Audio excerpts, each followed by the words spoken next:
N Bhaskar Rao नेतृत्व में रायगड़ा जिला उगादी उत्सव पालन कमिटी रायगड़ा पक्षरु तेलुगु नववर्ष व उगादी पालित व प्रथम दिवारात्रि कार्यक्रम समाप्त।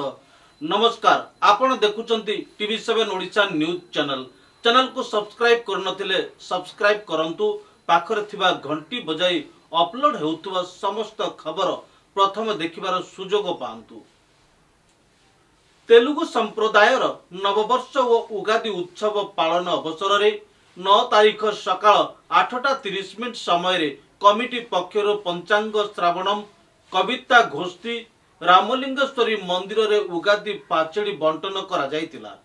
3:30 समय स्थानीय जगन्नाथ मंदिर रु एक विराट शोभायात्रा बाहरी होटेल तेजस्वी सम्मुख पड़िया ठारे पहुंची थिले।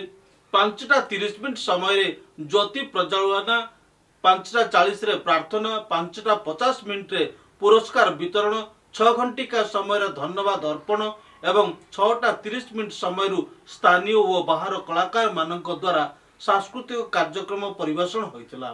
मंच सम्मुख रे एन भास्कर राव समेत पूजा कमिटीर सदस्य रहिथिबा बेले चलित 2024 निर्वाचन रे बीजेडी रो रायगड़ा विधायिका प्रार्थी अनुसया माझी, कोरापुट लोकसभा प्रार्थी कौशल्या हिकोका, पूर्वतन सांसद झिन्न हिकोका जोग देथिबा देखिबा को मिलिथिला।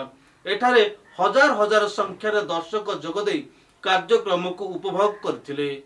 आसंतु जानिबा व छवि देखिबा कोन रहिथिला कार्यक्रम। खबरटी को शेष जाय देखिथिबारु आपनको धन्यवाद। पुणी देखा हबो अन्य एक खबर रे, सेही समय पर्यंत विदाय नउची। नमस्कार।